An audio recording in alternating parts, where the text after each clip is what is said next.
Welcome to Wolf Mysteries. I'm your host, Type. Hop into the comments and let me know where you're joining from today. It always makes my day to hear from you. Let's slice into the case. When the doorbell rang at 11:30 that Tuesday morning, I figured one of two things had gone down.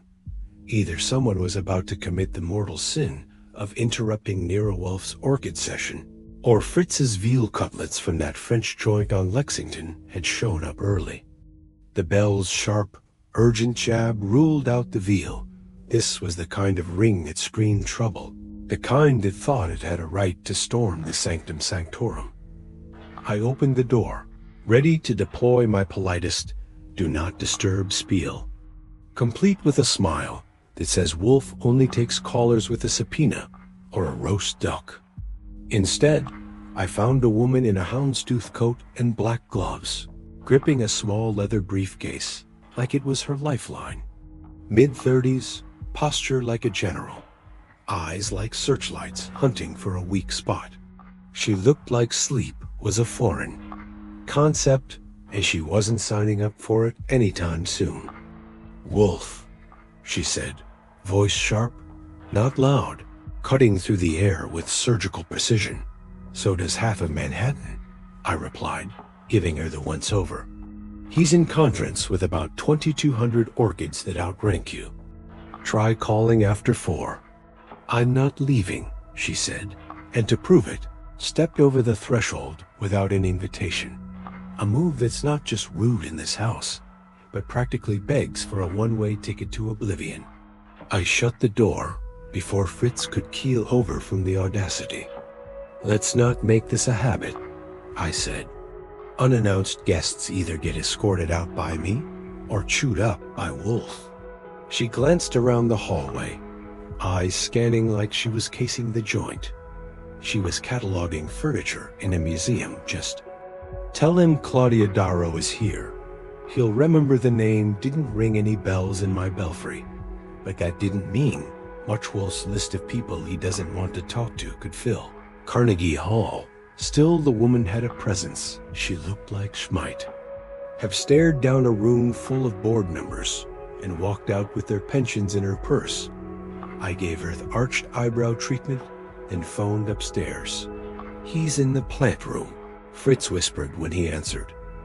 "But I will tell him." Fritz may be soft-spoken but also Swiss, which means when a stranger invades the brownstone, he takes it personally. 10 minutes later, the greenhouse door opened with the reverence of a tomb unlocking, and Wolfe's voice drifted down the hall. "Like a scolding breeze, Archie, you may show her," and I turned to Claudia. That was the vocal equivalent of a royal pardon. "You'd better come in before he changes his mind."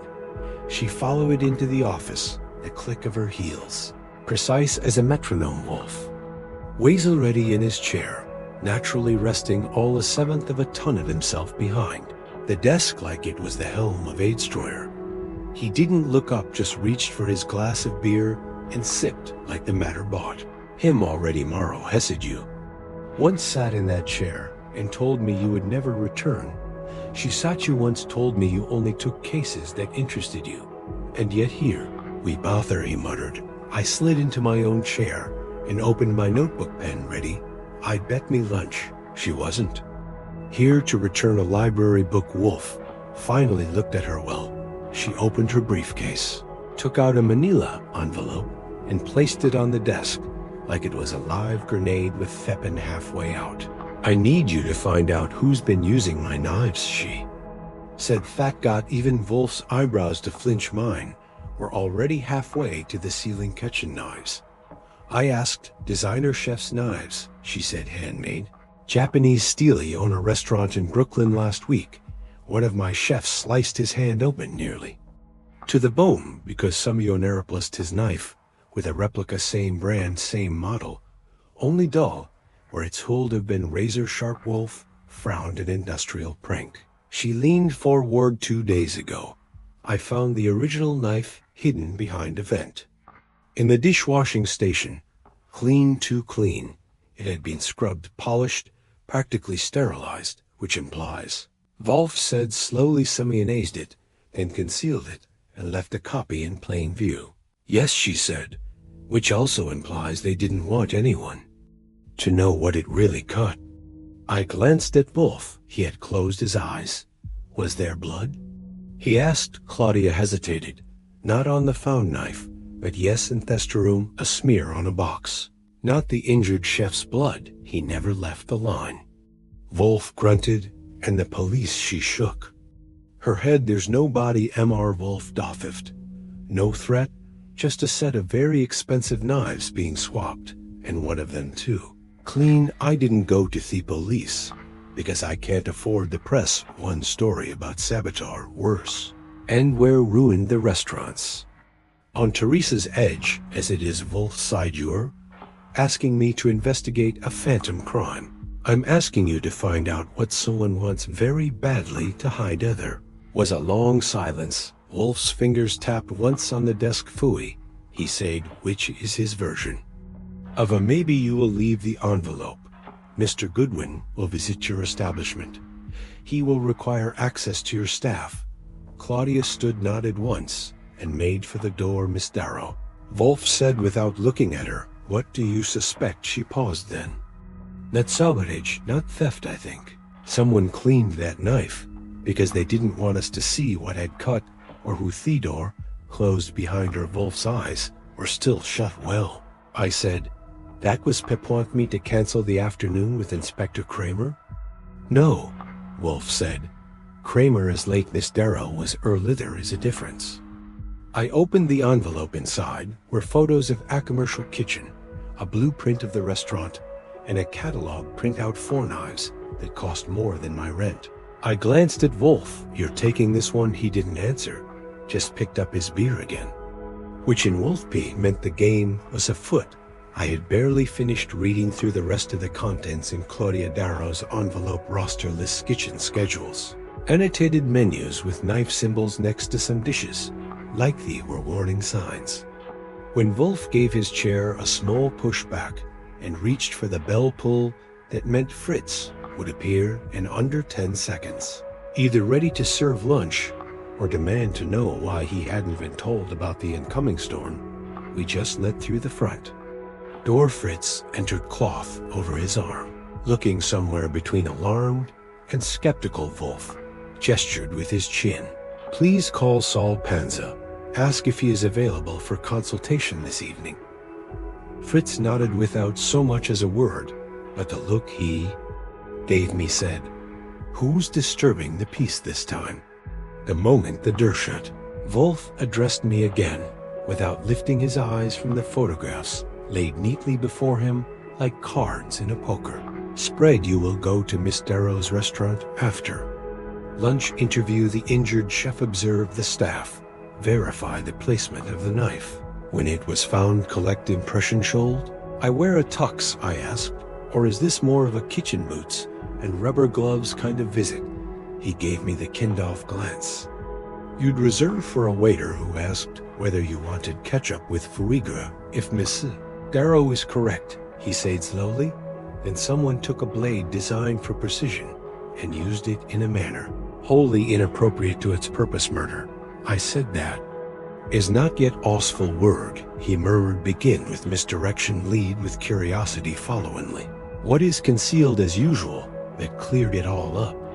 I spent the next half hour prepping, calling the restaurant to schedule a consultant's visit under a different name, checking the MTA for the least miserable train to Park Slope, and fortifying myself with Fritz's roast chicken sandwich with watercress and mustard, so sharp it could have solved the case by itself. When I arrived at Knox and Bean, the name apparently meant something to someone with a fondness for 19th century British grocers. I was met by a front-off houseman with a haircut that cost more than my shoes. His name was Linus Cragen. He said it like he expected me to be impressed. Tall, narrow, dark blazer, undone of those practiced smiles that belonged to someone who measured social temperature, like a bartender measure skin. Mr. Green, he asked. I'd used green for the occasion. That's me. You're here to inspect the safety protocols in the prep kitchen? Yes, per Miss Darrow. That's the excuse. I said pleasantly, but I'm also curious about how you tell your halibut from your hake. He led me past the main dining area, high ceiling, dimly lit with a scattering of couples, pretending not to argue, and into the steel and tile belly of the beast.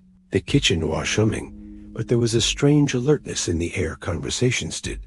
When I passed, a few glances lasted just a half second too long. Suspicion meet awareness. Shake hands, play nice, pray. Introduced me to fine Jord party chef Leon Aoyo, who was chopping herbs with his non-dominanthan and looking like a man whose pride had been hit harder than his palm bandages. Wary visible under a plastic glove on his right hand, thick enough to qualify as a fashion statement, slipped during service. He said, when I asked about the injury, "It's all cut bad," I asked, "Deep?" "Right through the first joint, stitched up, hurts like hell." Which knife? He pointed to a spotless rack mounted above the prep table. 4 glistening blades rested there, like they were waiting to be ned. That one. The Neri. I stepped closer and lifted it, balanced light, sharp as a banker's alimony cost. This, the one that got switched, not that exact one, the one I thought was that onion. Who found the real one? He hesitated, then nodded toward the dish area. Sukif Nyan. She was cleaning back there, said she saw something glinting behind the air vent grate, pulled it out with tongs. It was the first red flag. If it was just an innocent switch, why hide the original? Anyone else touch it after nothing? I saw Darrow took it and locked it up. I jotted that down and thanked him, then made my way to the dish station. Area was half cleaned from view, hot and steamy, with industrial sinks roaring like Niagara. A woman in her late 20s, strong arms, tired eyes, was loading trace into the sanitizer. She gave me a once-over that could have peeled paint. "You're here about the knife?" she asked before I said a word, words fast. "It's a kitchen." "All right." She gave a non-committal grunt. "You found the real knife. Why'd you go poking around an air vent?" She shrugged. Something was off. The replacement didn't feel right, too light, and it had this drag. I thought someone was playing games or covering something up. She didn't say anything. "Were you and Lion close?" "No." She said too quickly. "We work. That's it." I nodded, then walked the perimeter slowly. The air vent in question was low at shin height, partly hidden behind a steel trolley full of degreasing supplies. If a knife had been stashed there, it was meant to be out of view, not thrown away. But concealed. Someone hadn't panicked. They'd calculated when. I stepped into the back hallway, where dry storage and staff lockers were tucked away. I nearly collided with a delivery kid, wheeling in a box labeled specialty. "Produce, handle with care." He was maybe 20, headphones and A's fixed on his phone. "Oh, hey," I said, catching the cart before it hit my leg. "Watch where you're going." He blinked at me, pulled out one earbud. "Sorry, didn't see you. You usually deliver around lunch?" She shrugged. "Depends. I got 3 more stops after this." "You deliver to Knox and Bean, often couple times." A wiki glanced at the box. The label was from a small organic farm, upstate. Thatched with the pretentiousness of the place. "Ever go through the back hallway before?" "Yeah, sometimes. See anything weird last week?" "Anybody hanging around who shouldn't be?" Another shrug. "There's always people. Staff's always running around. Sometimes guests come through by mistake that I filed under maybe guests in a working kitchen would have been noticed, unless they weren't exactly guests, by the time I left their restaurant." I had a page of notes and a growing suspicion that Claudia Darrow had undersold the problem. I'd expected profession jealousy, or even a case of culinary one-upmanship. What I found was Astaf operating like they'd been briefed by lawyers back at the brownstone. I gave Wolfe the report as Fritz served trout amandine. Wolfe chewed, slowly absorbed, eyes half closed like he was tasting my words for acidity. When I finished, hadn't speak for a moment, then the knife was not hidden to evade. Blame it was hidden, because it proved something someone could not afford to have proven. So it was used to hurt someone. I said no. Wolfe said it was used to remove something. He reached for a small card and scribbled 3 names, then handed it to me. You will speak to these individuals tomorrow. Do not let them know they are suspects. What am I looking for?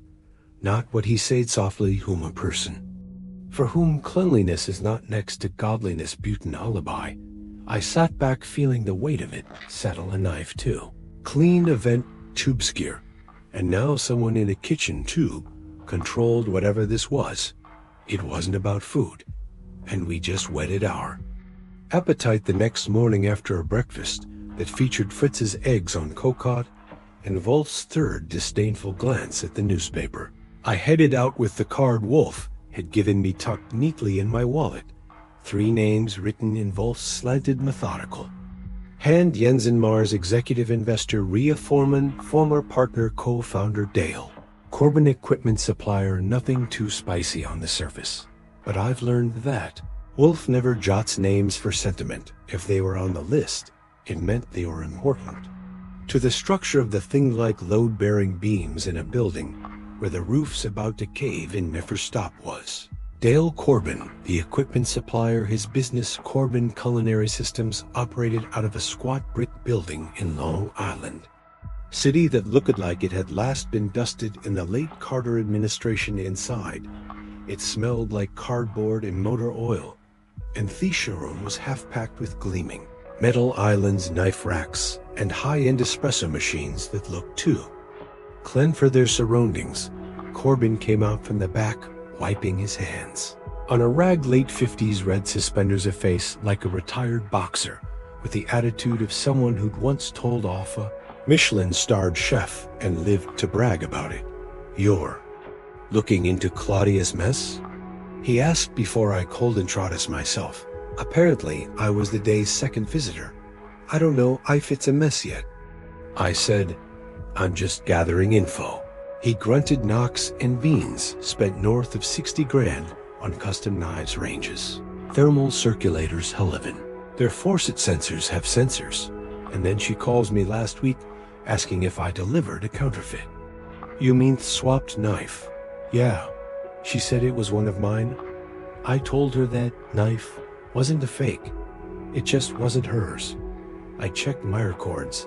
That same model, the Nero, was sold to another buyer. 6 months ago, different serial. So 2 identical knives, I said. But one ended up hidden in a vent. Squinted at me. Someone wanted to blur the ownership trail. Make it seem like it came from her stock. Any chance someone at your shop is selling off? Extras hadn't taken kindly to that, but he didn't throw me out. Either no, but I'll tell Johat is odd. Her original order included 12 knives in that line. Now she's saying she has 10, 1 swapped, 1 missing. Mean someone either lifted a couple off the lean or snuck in later, so there's 1 more knife unaccounted for as far as it know, unless Claudia's miscounting, which she doesn't do. I left with a copy of Fine Voice and a bad feeling this wasn't about a single tool going rogue. There were duplicates, and someone had planned enough to match model numbers next. I made my way to the West Village, where Rhea Foreman ran a small food co-op. No organic, sustainable, all the buzzwords stitched into the awning in gentle earth tones. She met me on the sidewalk after I asked the teenager at the register if Rhea was in. She came out with a linen apron tied around her waist and a subtle weariness in her eyes. Claudia sent you? I shrugged. Not exactly. She came to Mr. Wolfe with a problem. I'm here to trace it. Rhea frowned. She never liked sharing problems. She said you used to be partners. Wecco founded Knox and Bean. I handled the concept and design. She ran the numbers. What happened? She bought me out 6 months ago. Said the direction was changing. I didn't argue. There was a pause. I waited, gave her space.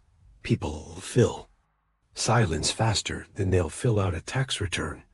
If you let them. She had investors breathing down her neck. Rhea said at last wanted to expand, streamline. She thought I was in the way. Is that why you left? It's why I agreed to leave. But there hasn't. I wanted to because the kitchen changed. I tilted my head how so more attention staff turnover doubled. New deliveries started arriving at weird hours. And then the knives. What about the knives? They showed up late, not her fault. But I started to wonder. You know how you can walk into a place and sense something's off, like a tune's being played, just slightly out of key. She had the tone people get when they're trying not to say something that's still saying it. Did you notice anything go missing? Nodded. A utility knife, not one of the premiums, a paring blade. I chalked it up to poor inventory control. I showed her the picture. Claudia had provided off knife found in the vent. That's one of the premium ones. They weren't supposed to be used for anything but line work. But if someone had a reason, they could sneak one out. I finished used off book, then plant a match. Rhea didn't confirm, but she didn't deny I'd either talk to Jens and Mars. She said as I left, he likes control, but he doesn't like mess. This is the kind of thing he'd want buried before it becomes expensive. Mars was my last stop. Sisyphus sat in a glass tower in Midtown, perched on the 20th floor with a view of money going in and out of things I couldn't afford to name. He welcomed me in with a handshake like a cold steel rod and a smile built for quarterly reports. Claudia's hired Wolfe, he said after I explained my role. That means she thinks this is serious, or wants someone else to think. So you funded their start? I asked. Primary investor, he said, lounging back into a leather. Chayiri put up the capital. She runs the operations. You've stayed involved. I keep tabs. I sit on the board. It's a high-end concept. It needs protecting. I leaned forward. Would sabotage fall under needs protecting? He didn't blink. There's no sabotage. Claudia is dramatic. She panics when things get dirty. But she's right about one thing: someone tampered with equipment. That's not panic. That's exposure if something happened. He said evenly that it needs to be handled quietly. I didn't invest in headlines. If you or Wolfe find something actionable, let me know. I have lawyers for the rest. Any recent disputes among the staff or delivery? Sanyan. Leave under unusual circumstances. He exhaled. Ask her about Brett, the previous floor manager. He left fast and not by choice. She'll tell you it weighs about inventory shrinkage, but I think it was personal. How personal? Mars allowed his smile to curl like he knew something I hadn't heard. She's too proud to admit it, but when people get too close, they start cutting corners, and sometimes they cut more than that. When I returned to the brownstone, Wolfe was in his chair, eyes closed, fingers steepled. He didn't open them as I sat down and gave my report, only at the mention of the unaccounted knife did he twitch. There are now 3 knives.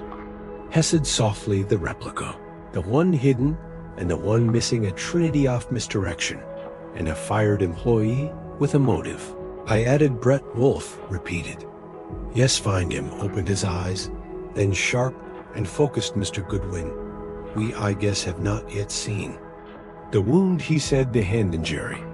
I saw the bandage. No, the wound, its depth, its direction. It may tell us more than the blade that made it. I nodded, and Saul Wolfe gave a satisfied. He is speaking to Miss Darrow. Now let us hope she is as precise as Harkness. I didn't know yet who had used what on whom, or why, but we had sharp edges pointing everywhere, and one of them was bound to slice through the truth. And when it did, Wolfe would Beretti knife, fork, and judgment. Next morning began with Saul Panza's report, arriving by envelope, not email, not phone, not even hand-delivered, with one of his usual sarcastic remarks. Just an envelope slipped under the door like it was 1947.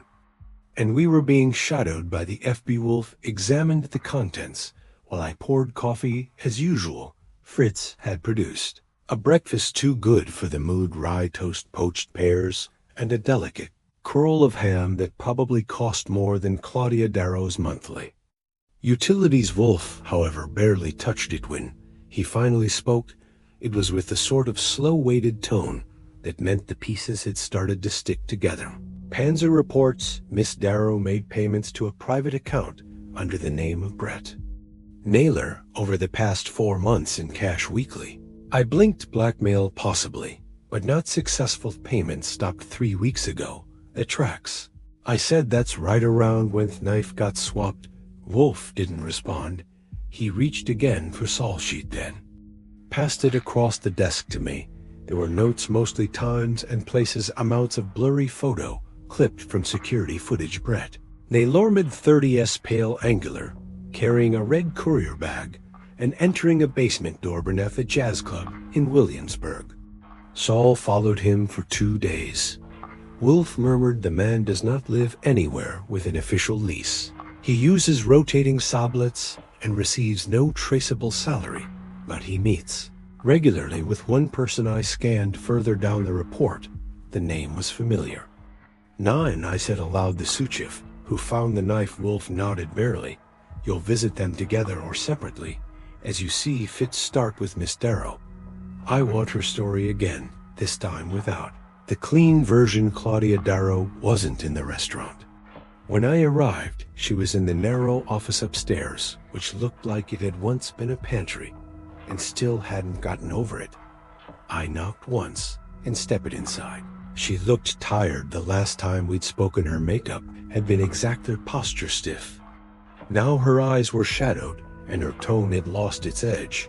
If this is about Brett, she said before I sat down, I already told Wolfe what I know.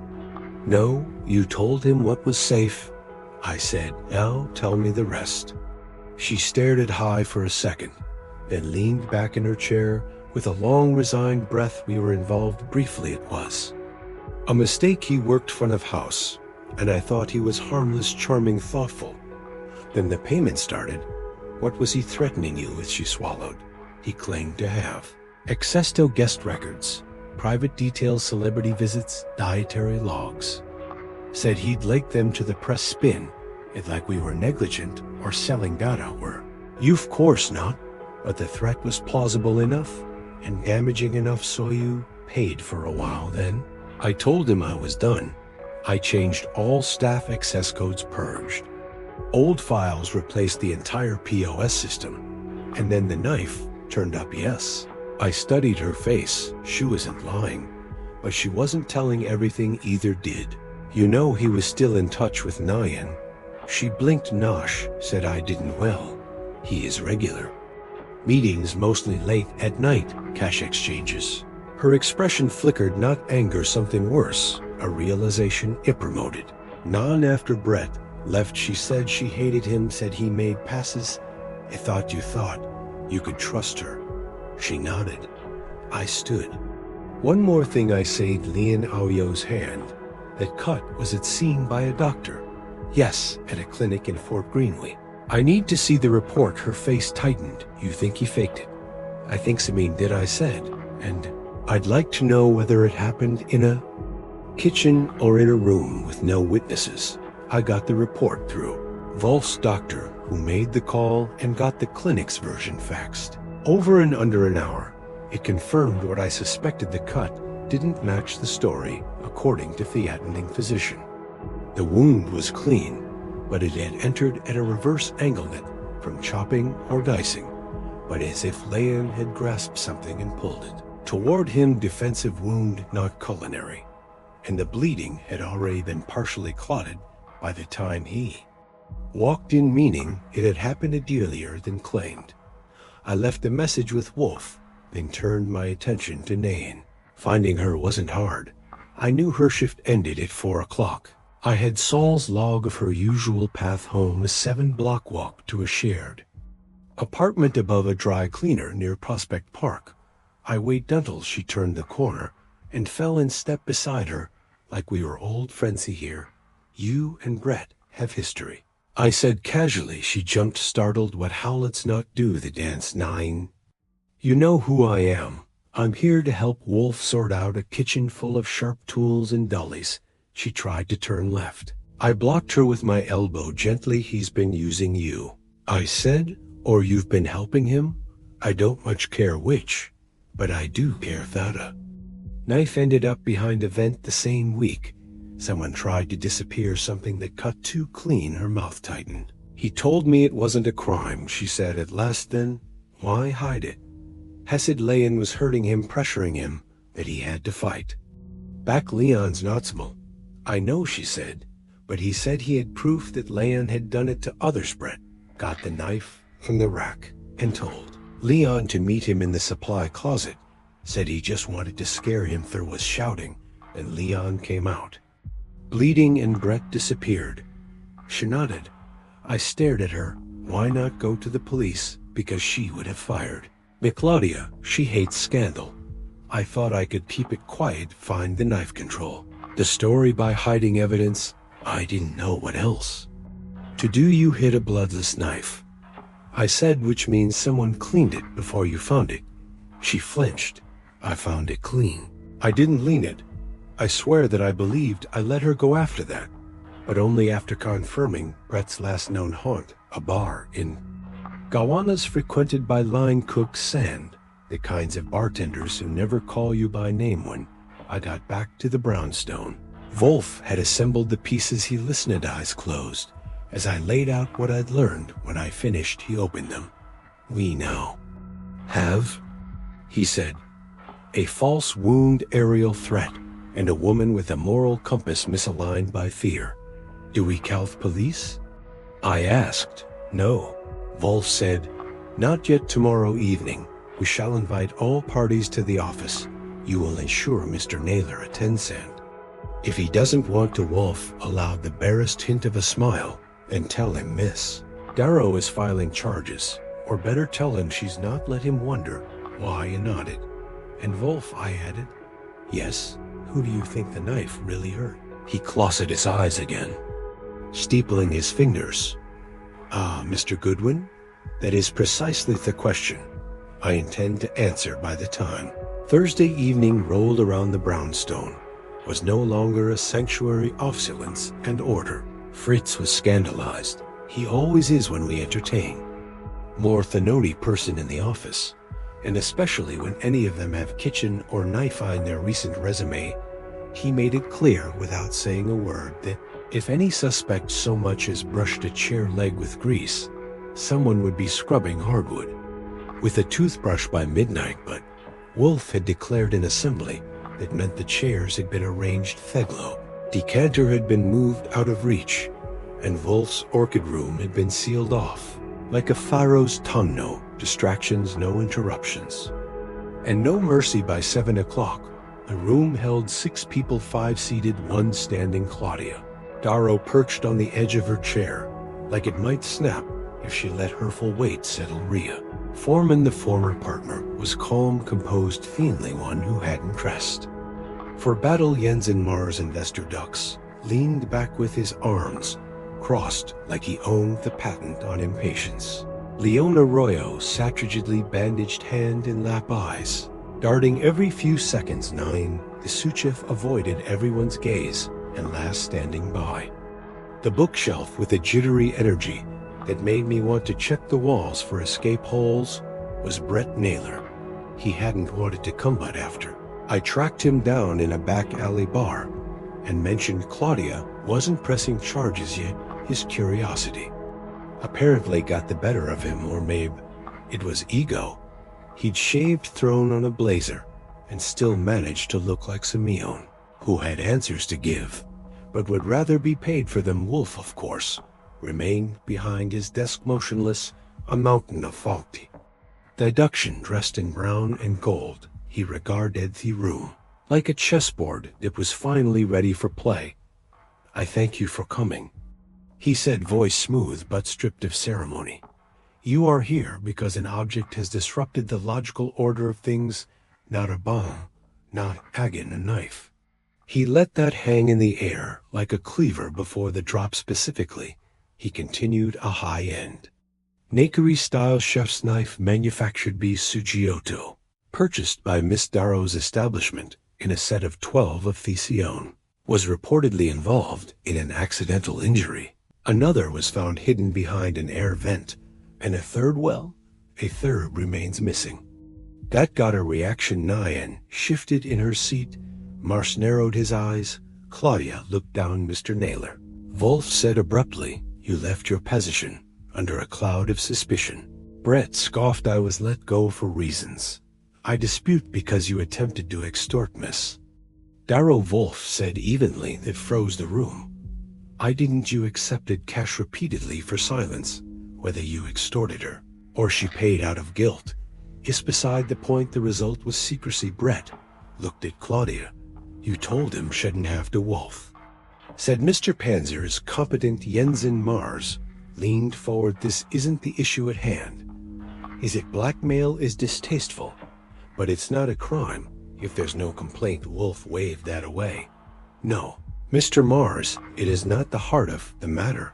The heart is why knife was hidden, and more precisely what it was used for. He let that pause stretch. Miss Darrow, he said your claim was that the knife found behind the vent had been cleaned unusually.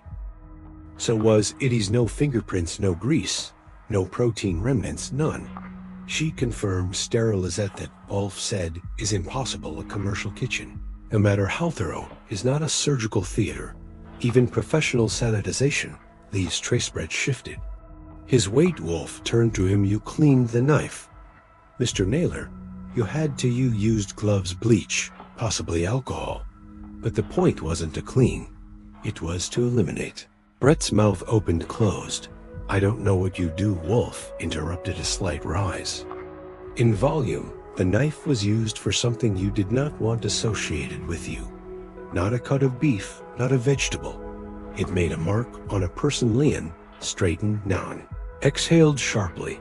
I think Wolfe went on. You had a confrontation with Mr. Aoyo, possibly regarding his behavior. You lured him somewhere private under the pretense of settling things. You had the knife. You made a threat, but something went wrong. Leon's eyes narrowed. He attacked me. Wolfe nodded once. Yes, I believe he did, but not first. Not with intent. You nicked him on purpose. A control tactic, a demonstration. You wanted to scare him instead. He panicked. Wound was real, but the story was false. He claimed it happened in the kitchen during prep to conceal what had occurred. Nan's voice broke the silence. He said if anyone found out they'd be fired, that he'd tell them I was in on it. Wolfe turned to her gently. You found the knife. I didn't clean it, she said quickly. I just didn't want anyone to see it. I asked because it wasn't a kitchen accident. She said it was rage. I saw the look in Brett's eyes. He didn't want to hurt Leon.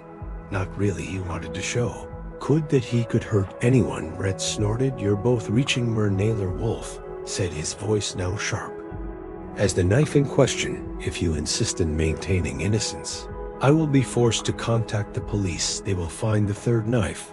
Eventually, they will also find the bank records, communications with Miss Foreman, and the security footage from Knox and Bean Cellar entrance. That last part was a bluff, and a good one. There was no footage. But Brett didn't know that. He hesitated. What do you want from me? He said finally. Nothing. Wolfe said simply. You will not be charged, but you will leave the city immediately. If you do naughty, shall send Mr. Goodwin with a transcript of this discussion to the precinct. Brett looked at Claudia. I never mean to get out, she said, and he did. The room exhaled collectively. Once he was gone, Mars stood. This changes nothing about the investment agreement. Of course not, Wolfe said. But I suggest you evaluate your oversight protocols. Mars departed without another word. Rhea left shortly after pausing to place a hand on Claudia's shoulder, a small, genuine gesture. Nadine lingered, then spoke to Wolfe directly. Thank you for not shaming me. He inclined his head. You acted from fear. Next time, choose differently. She left then there were three. Wolfe, Claudia, and me. She looked at Wolfe. So that's it now, he said. There is still the matter of the missing knife. I suspect it was discarded the night Leon was injured, possibly down a drain or into one of your produce shipments, but it no longer matters. She nodded. What does matter? Wolfe finally leaned back. That you rehire carefully, that you trust wisely, and that you never confuse cleanliness with order. The ephemer can be manufactured, the latter must be earned. She left without another word, leaving behind a silence that was almost pleasant. Fritz appeared with beer for Wolfe and tea for me. Wolfe took a sip, then looked at me. I dislike knives. Hesed, that's so they are tools of precision. Yes, but also of escalation. One of you reaches for a knife, unless they have first surrendered to the idea of control through force. I raised my cupid, yet force rarely solves your cases. He closed his eyes. Precisely, Archie, that is why I let you carry the gun. And with that the brownstone settled once more. The air cooled, the silence returned. On live edge of the truth remained. Sliced clean and final the following morning. Peace reigned at the brownstone, or at least as much peace as one can expect after hosting a verbal inquisition involving knives, blackmail, and a chef with a bandaged ego. Fritz served breakfast like a man, trying to restore natural order. Soft-boiled eggs, toasted English muffins, and grapefruit segments, so meticulously sectioned they'd make a surgeon weep. Wolfe, back in full vegetative state, beneath the high-backed chair, consumed slowly and read the Gazette, as though the events of the past week were trivial rumors whispered in a distant kingdom. You'd think he hadn't cracked a blackmail ring, exposed an attempted assault, and nearly driven a sociopath out of town with nothing more than his voice and a chair. But I knew better. Was ruminating. His mind doesn't idle like a normal person's. It simmers until the next unsolved complication bubbles up. And today something still gnawed at him. Goodwin, he said at length, folding his napkin and setting down his fork with unusual care. I remained dissatisfied with breakfast. With the facts. He pushed his plate away. We have identified wound as deliberate, the act as personal, and the concealment as reactive. One question remains unanswered. Which one? I asked. He looked at me, his gaze heavy with emphasis. The third knife. I hesitated. You said it was likely disposed of, washed down a drain, or hidden in a produce shipment. It was a tolerable explanation, Wolfe admitted, but not a satisfying one. I raised a brow. So are reopening the case? No, we are re-evaluating its perimeter translation. I was being sent out again. Do you believe someone still has the third knife? I asked. Wolfe didn't respond directly. He turned to his notebook where he had drawn a triangle, one point labeled replica, another vent, and the third blank. The replica was introduced, said, tapping the first point, to disguise the absence of the original vec knife in the vent. Served to conceal the act. It could not be destroyed without arousing suspicion. The third, it served no purpose unless retained. I frowned. You think someone kept it? Wolfe nodded, which suggests it had further use or sentimental value, both of which are concerning. I ran a mental inventory off. The player's bread was gone, slinking south if Saul's morning bulletin was correct. Claudia was stable rear, detached Mars in damage control mode, and Nan was still a question mark. She told her piece true, but what she hadn't said might matter more than what she had. I'll go talk to her, I said. Wolfe waved. Hishin, do I called ahead, said I was dropping by to tie up loose ends. She didn't sound thrilled, but she agreed to meet me at a corner cafe in Prospect Heights, neutral territory, with low chances of being interrupted by an angry chef or nosy investor. She was already there when I arrived. No apron today, street clothes, an oversized hoodie, jeans, and a baseball cap that made her look like she was hiding from the press. I thought this was done, she said before I sat. It is, I said, almost. We ordered coffee. I waited until the first sip was down before sliding into it. There's still one knife missing. She didn't flinch, but her grip on the mug tightened. Brett told me he lost it, said, panicked, and dropped it somewhere. You believed that I wanted toy. Leaned in slightly. You know where it is, 9. I think you've known since that day after Leon's injury. You just didn't tell us because the truth would raise questions about you, her eyes.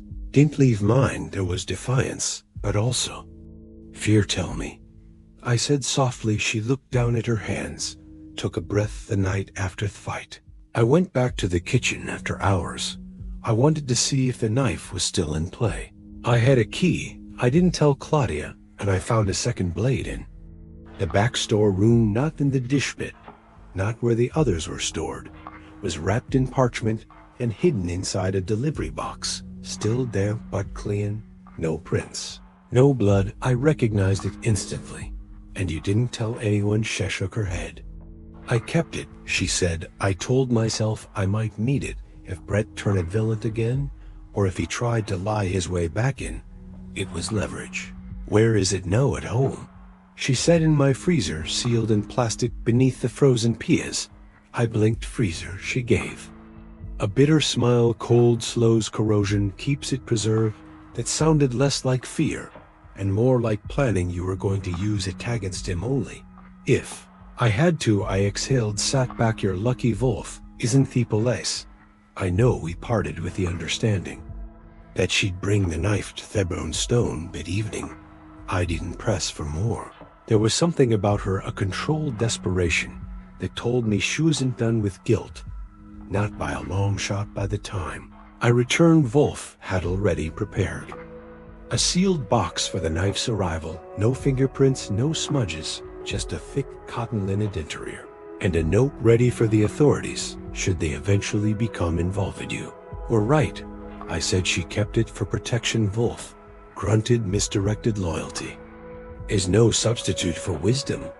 He looked at the empty triangle on the pageant, filled in the final label. Insurance. I nodded. So now what now? Wolfe said. We permit Miss Darrow to resume her culinary pursuits, and we allow Miss Nyanto re-examine her understanding of justice. He poured himself a beer. I raised an eyebrow. That's a rare touch of mercy. It is not mercy, Mr. Goodwin. I dis restraint. If every moral failing required prosecution, we would have Nostif, no clients, and no food. He lifted his glass, and I matched it with my cup off lukewarm coffee. To knives, I said dryly. No, Wolfe said. To the hands that hold them, and to the minds that keep them sheathed. Amen to that. We sat insolence as the light filtered in from the window, cutting across the carpet in a perfect, unbroken line, sharp as the truth. And this time, just as clean. That knife arrived that evening in a plain paper bag, carried with all the reverence of a hostage handoff. Nadine rang Thebel precisely at 8, as instructed. Fritz answered the door with the air of a man who had been asked to host a dinner party for pickpockets. He let her in, said nothing, and disappeared to the kitchen.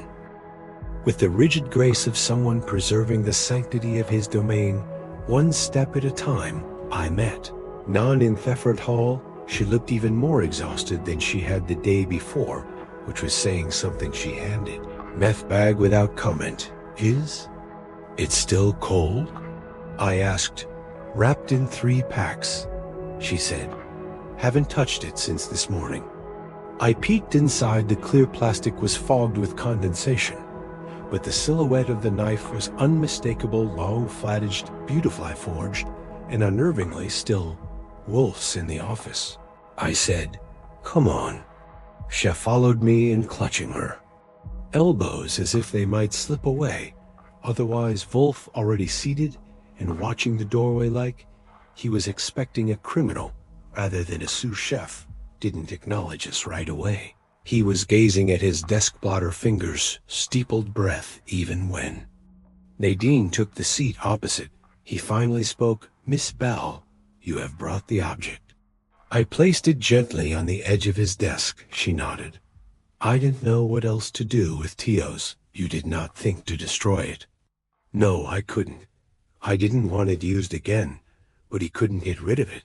I thought. She paused, visibly struggling. I thought if things went bad again, I could show it to Claudia or the police. And what story would you have told them? Wolfe asked. That you discovered it tucked behind a sack of onions, or that it was a forgotten tool from a forgotten prep session, her jaw tightened.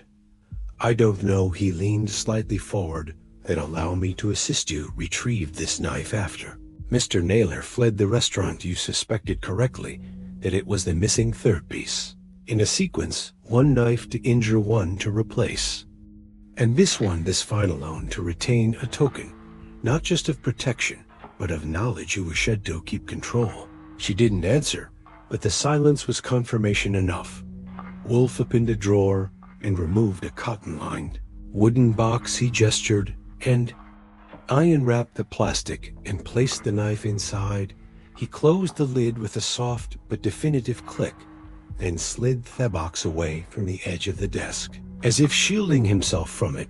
You will not speak of this to anyone else, Wolfe said, unless formally compelled. Is that understood? Yes, Nadine said. You are free to return to your work, but do so with the understanding that your judgment, though defensible, was flawed.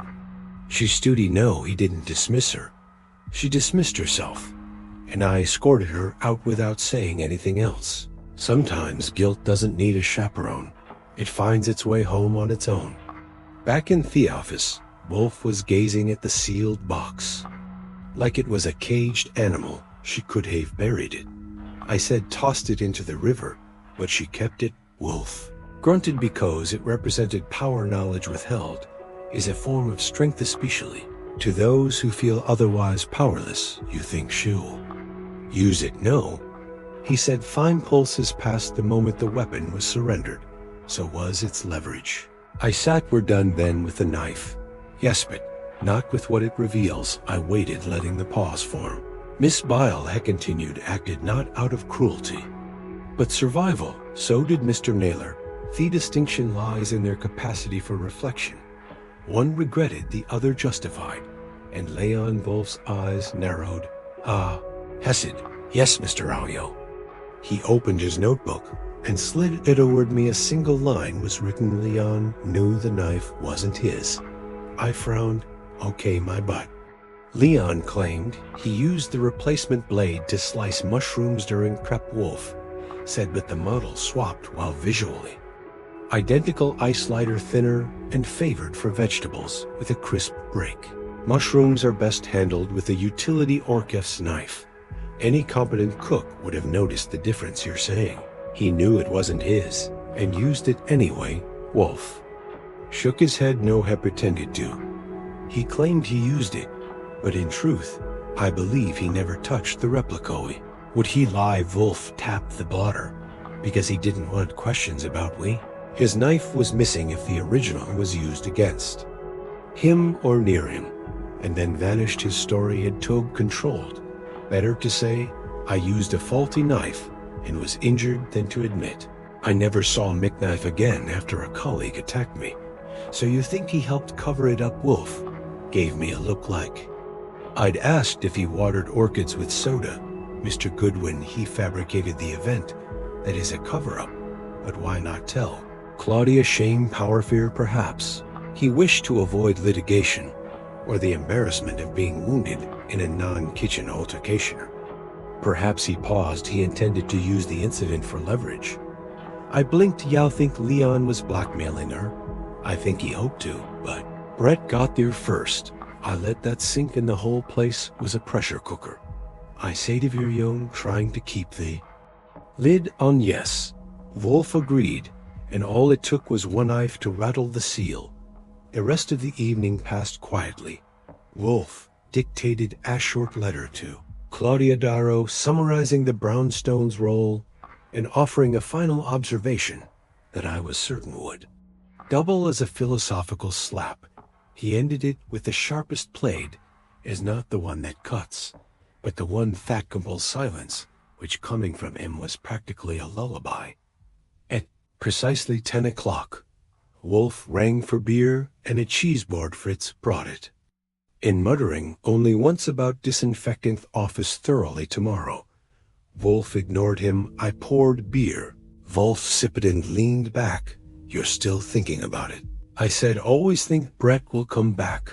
No, Wolfe said flatly. He was not brave, only desperate, and desperation flees when its avenues are closed, and none she will remain cautious, and then, I suspect loyal to a fault, but she has seen the edge of the blade, so to speak. She will tread carefully. I lifted a wedge of cheese with a cracker, and paused. So to sum it up, Leon lied to protect his pride. Nan lied to protect her job. Claudia paid to protect her reputation. And Brett lied because he thought truth was something only weaker people used. Wolfe nodded, approvingly. Excellent, Mr. Goodwin. You may yet earn your next raise. That'll be the day, I said. Grinning, Heck closed his eyes. The brownstone returned to its usual state, quite methodical and filled with the aroma of aged cheese and smug vindication. That knife was boxed, the danger removed. And the final truth, if not comforting at least, understood in Wolfe's world, that was the closest thing to justice and Inman. It meant the case was over. Almost the next morning came with a surprise, and in our line of work, surprises are like mustard on creme brulee, rare and welcome, and impossible to ignore. It arrived in the form of a small envelope and delivered by a courier who smelled faintly of cinnamon and suspicion. I intercepted it before Fritz could rise an alarm and brought it into the office where Wolfe sat with a volume of Horace in one hand and a cup of Corey coffee in the other. He looked up with one raised brow when I entered without knocking. You've got mail, I said, holding up the envelope. Burn it, he replied without lowering. The book, it's from Claudia Darrow. He closed the book. Pros. I opened the envelope carefully. Inside was a single folded sheet of thick stationery, handwritten in a slanted, graceful hand. Mr. Wolfe, the matter is now resolved, and I am grateful for your intervention. The restaurant is running again, quieter, leaner. We have replaced both Arroyo and B. Mars is breathing down my neck, less often. Ria has offered to help me with a new concept, one that perhaps puts ethics back on the menu. I have not spoken to the police, nor do I plan to. I do not expect you to approve, but I will offer this. Sometimes a blade must be buried in it, brandished, and silence, as you've reminded me, is its own form of control. Thank you. Claudia Wolfe took the note, read it twice, then handed it back with a grunt, not the dismissive kind. This one was heavier, like a baker checking the bottom of hello, and finding it slightly underdone. Replace both, I said. Leon and Nan Shays removed the wound in its witness. Wolfe murmured, a surgical act, cold, I said. Even for her, pragmatic. Wolfe corrected, she is reasserting control, rebranding with outlaws.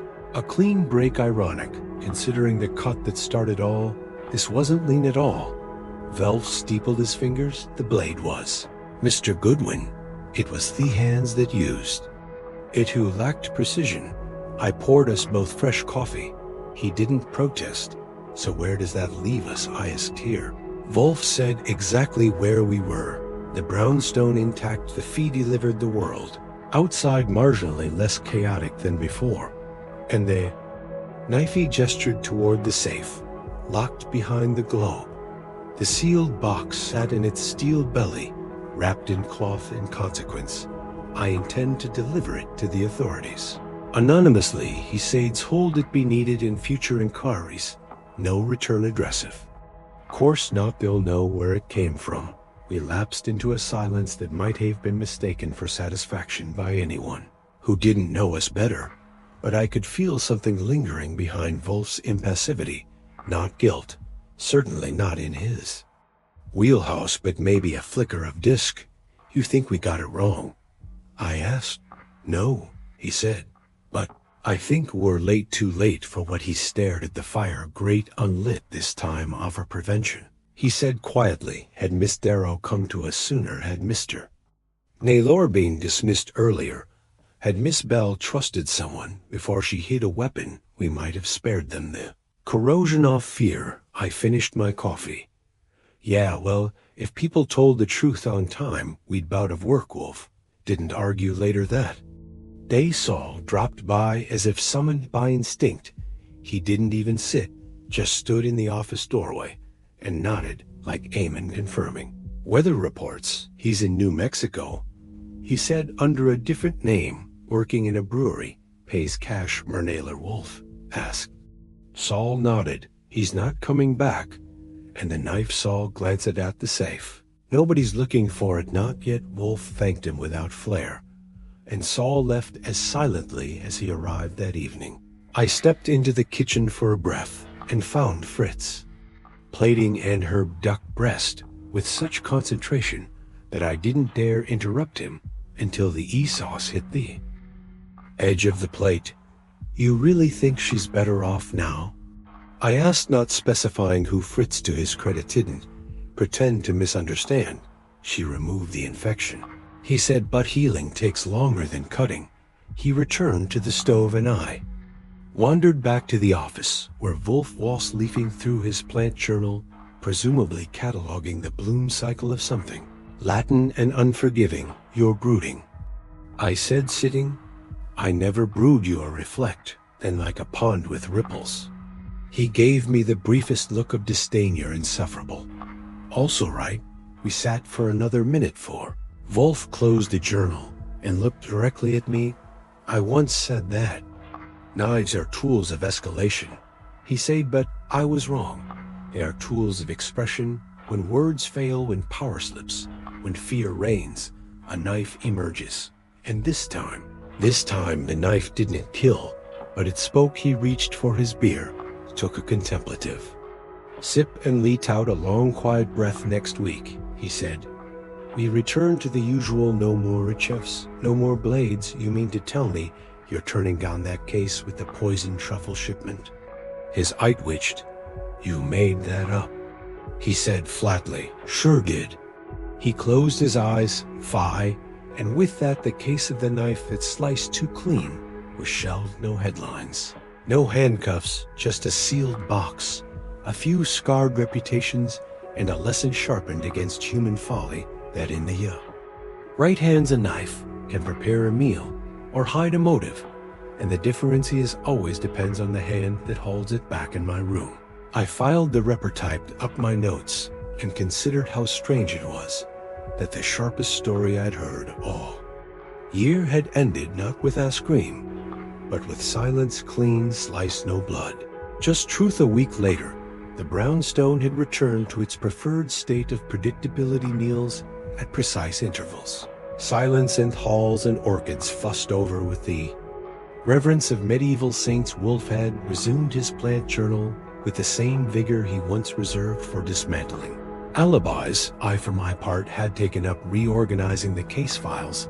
in the downstairs cabinet, a task I attempted about twice a year before remembering why I hated it. The case of the knife that sliced too clean was filed under resolved client confidential, just above the marmalade mix-up and below the venison vindication, both of which, believe it or not, involved crimesi. Labeled the manila folder, slid it in, and closed the drawer on a chapter that had unfolded, sharp, tense, and surprisingly bloodless, at least in the medical sense.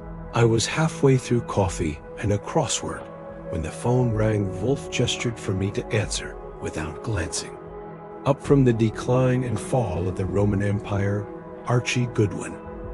I said. Mr. Goodwin. It was Claudia. Darrow's voice, steady but low, like someone speaking into a mirror to see how serious they sounded. I trust you're calling to say business is booming and you've taken up meditation. There was a pause. No, I'm calling because Asomio left a knife on my doorstep this morning. I sat up straighter. Describe it. Wrapped in brown butcher paper. No note, no blood, but it's the same model, same make. It's not one of mine. I've checked all accounted for. Where's the knife? No, still in the paper. I haven't unwrapped it. I thought maybe you'd want to. I covered the receiver. Wolfe, he grunted. Someone left a knife on Claudia's doorstep. Another grunt, darker. This time go. I was already reaching for my coat. Claudia's brownstone in Park Slope was a far cry from Wolfe's sleeker, colder, full off modern lines and angular furniture that begged you not to sit too long. She met me at the door without a word and led me to the kitchen island where Thepakage sat like a guest, No one wanted to claim. I examined the paper. The wrap was clean, but creased at the edges. No markings taped once across the middle. I peeled it open. Slowly inside, nestled in its nest of white cloth, was a knife. Nero-style Sugioto, make same weight and cut as the others, but this one had an engraving on the spine. 3 letters scratched faintly, like someone had etched them with a pin L. A Leon Io. I looked up. Claudia was watching me with arms folded. I told you he was gone, she said. After the meeting I fired him. Hadn't contested. He just left you hear from him. Since no, this is the first to wrap the knife back up. You said you checked your knives. We keep a log. This owns not from the restaurant. We've only ever ordered 12 of that model. 2 were a compromise, 10 remain. This isn't one of them, so he kept one. I said, or had a duplicate, or it's a message that part we both understood without saying. I brought package with me when I left. Walked it the 12 blocks to the train, with the kind of care usually reserved for Organson.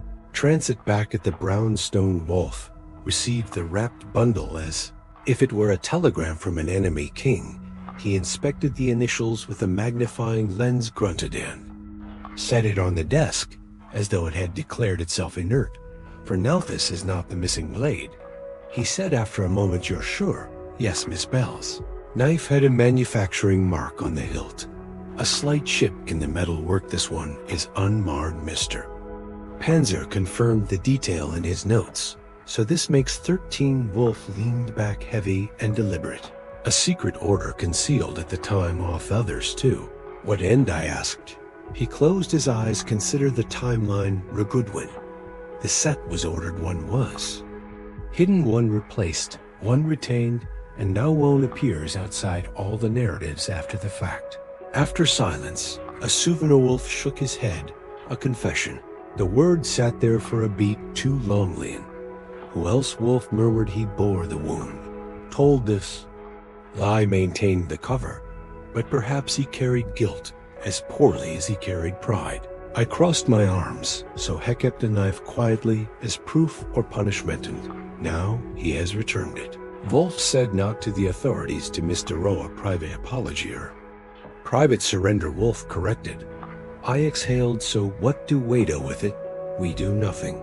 I blinked. Nothing, miss. Darrow has her answer, Wolfe said, and Leon Aoyo has made his final gesture. That is more closure than most crimes ever afford, sure.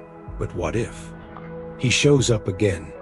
He won't. You sound certain. Wolfe opened his eyes. Because he has laid down the bloody okay? It sounded final, and maybe it was. I placed the new knife in a second box labeled and sealed it, and added it to the safe.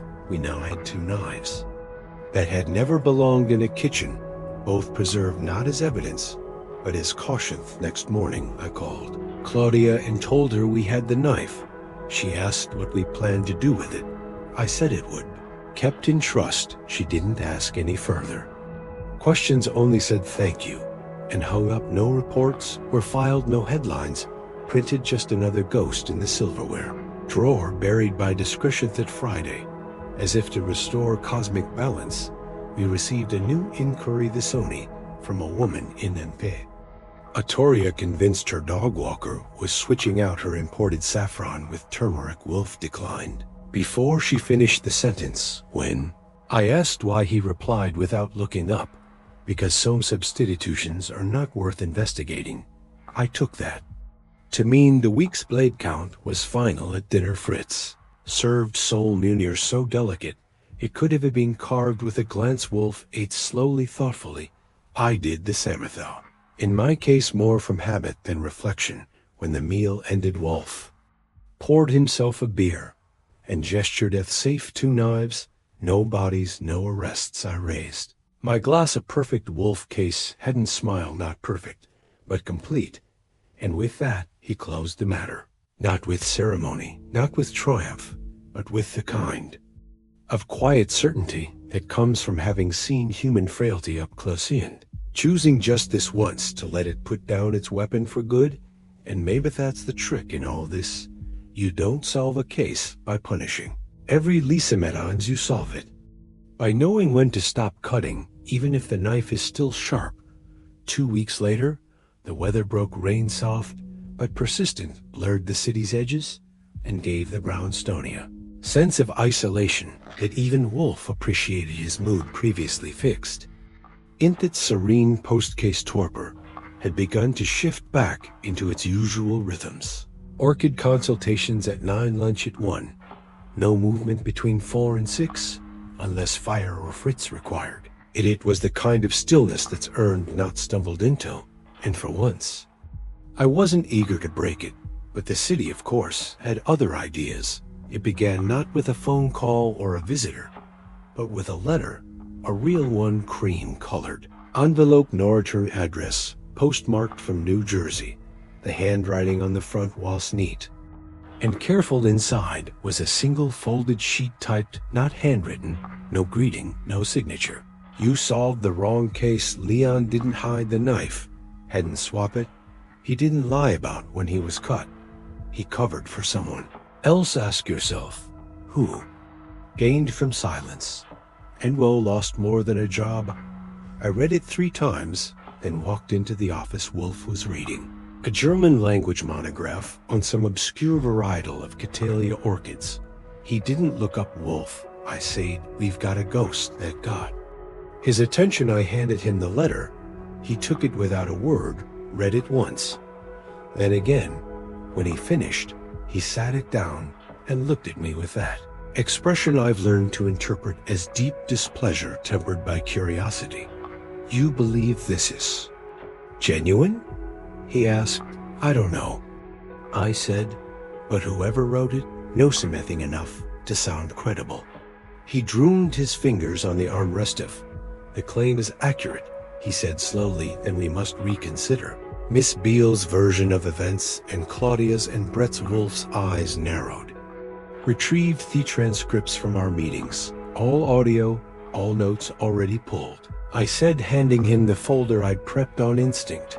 He sighed. Mr. Goodwin, you are becoming dangerously efficient. It's a burden. We spent the rest of the afternoon reviewing every statement, every contradiction we'd smoothed over in the name of resolution. Wolfe had accepted Nan's confession, her story about finding the third knife and holding on to it as leverage.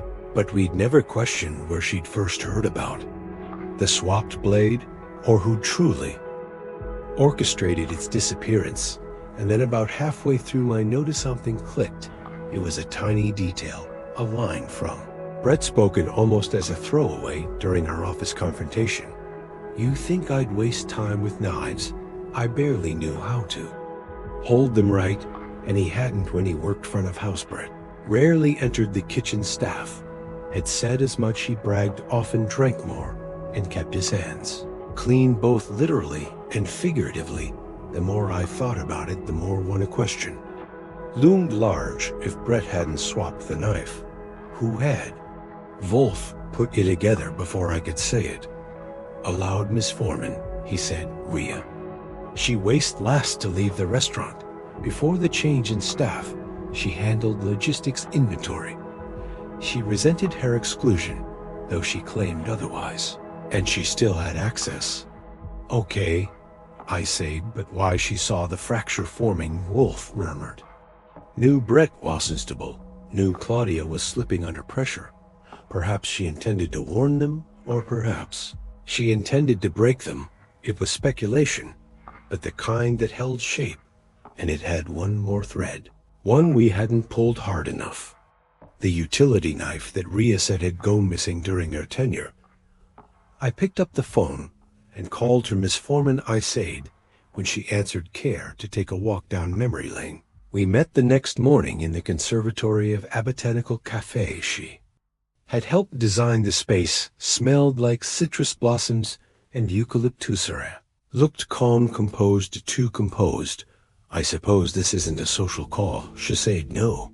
I replied, you told me a knife disappeared months before the incident with Leon appearing. Knife, she nodded. That's right. Was it ever found? She hesitated. Not officially. Unofficial area. Looked at me, her expression flat. I found it, she said at last. Weeks later, in a waste bin behind The alley wrapped in plastic. No blood, but it was one of ours. Why didn't you tell Claudia? I didn't trust her anymore. She said she was losing control, making bad hires, letting Mars run her ragged. I thought if I could show her that someone was sabotaging the place, maybe she'd listen. So you planted the idea? No, she said quietly. I planted the knife. She leaned back. I took one of the replacement blades Dale Corbin had sent by accident during our original order.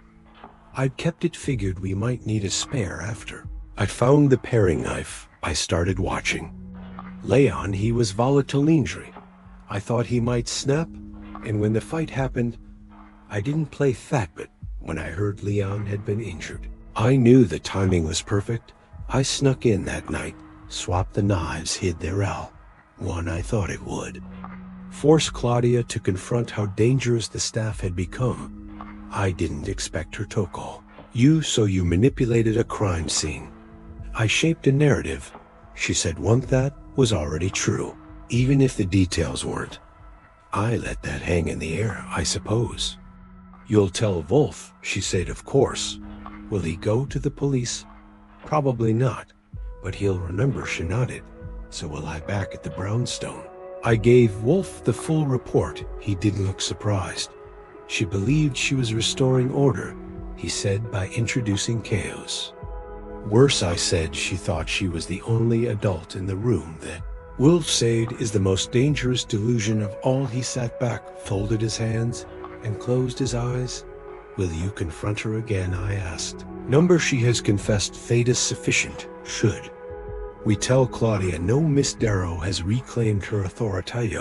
Inject doubt now would serve no one. I nodded slowly. So that's the end. It is. Wolfe said this time. It truly is. The knife, it turned out, had sliced more than fur or flesh.